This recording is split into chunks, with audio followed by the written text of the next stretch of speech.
अस्पताल से छुट्टी मिलने के बाद भी सिया का मन बेचैन था। क्लारा की मौत ने उसे पल भर को सुकून तो दिया, लेकिन भीतर से वो जानती थी खेल अभी खत्म नहीं हुआ है। यूसुफ उसके सामने कॉफी का कप रखते हुए कहता है, देखो सिया, तुम्हारी हालत अभी लड़ने लायक नहीं है, आराम करो। सिया गहरी सांस लेकर, आराम का वक्त खत्म हो चुका है यूसुफ। क्लारा तो बस एक मोहरा थी, असली खिलाड़ी अब सामने आएंगे। मुझे उनका पीछा करना ही होगा। सीन बदलता है ब्रुसेल्स, यूरोप का एक गुप्त अंडरग्राउंड हॉल। लंबा सा गोल टेबल और उसके चारों ओर नकाबपोश लोग बैठे हैं। बीच में स्क्रीन पर सिया की तस्वीर और क्लारा की असफलता की फुटेज। एक भारी आवाज, क्लारा कमजोर निकली, लेकिन ब्लैक डोर प्रोजेक्ट को कोई रोक नहीं सकता। फीनिक्स हमारी नसों में दौड़ रहा है। अब वक्त है अगली चाल का। दूसरा चेहरा, भारत की वो लड़की सिया, वो हमारी राह की सबसे बड़ी बाधा है, उसे रास्ते से हटाना होगा। तीसरा चेहरा हंसते हुए, हटाया जाएगा। उसके लिए हमने पहले ही शैडो को भेज दिया है। कमरे में खामोशी छा जाती है। नाम सुनते ही सबके चेहरे पर डर की हल्की झलक आती है।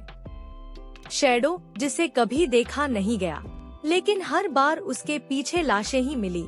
सीन बदलता है यूरोप की एक पुरानी लाइब्रेरी, जहां सिया किसी पुरानी फाइल को खंगाल रही है। वो अपने पिता की डायरी के पन्ने पलटती है। अचानक उसे एक फोटो मिलता है जिसमें उसके पिता और कुछ यूरोपियन वैज्ञानिक दिख रहे हैं।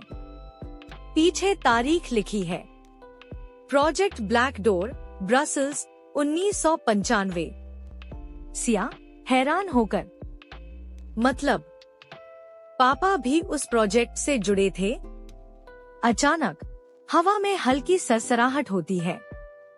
सिया सावधान होकर पीछे देखती है, कोई नहीं।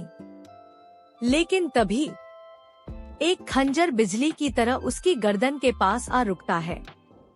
एक धीमी और ठंडी आवाज, बहुत ढूंढ लिया, अब और नहीं। सिया की आंखें चौड़ी हो जाती हैं। उसके सामने खड़ा है शैडो, पूरा काला कपड़ा, चेहरा नकाब में छिपा हुआ, आंखें ठंडी और खामोश। सिया तेजी से कुर्सी पलटकर गिराती है और झुककर खंजर के वार से बच जाती है। दोनों के बीच जबरदस्त लड़ाई छिड़ जाती है। लाइब्रेरी की अलमारियां टूटती हैं, कांच बिखरता है।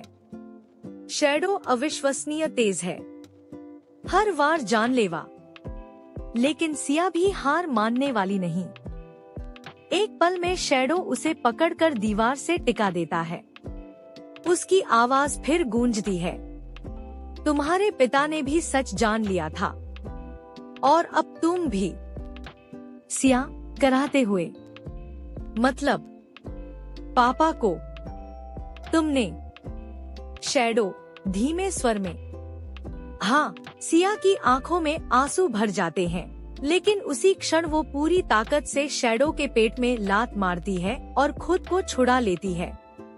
सीन बाहर सड़क पर बर्फ गिर रही है। सिया भागती है और पीछे पीछे शैडो। कारों के बीच, गलियों में एक बिल्ली की तरह वह उसका पीछा कर रहा है। आखिर सिया एक पुरानी चर्च में घुस जाती है। वहाँ अंधेरा और खामोशी। वो एक टूटी मूर्ति के पीछे छुपकर सांस रोक लेती है। शैडो धीरे धीरे अंदर आता है। उसके कदमों की आवाज गूंजती है, तुम चाहो जितना छुप लो। सिया लेकिन बच नहीं सकती।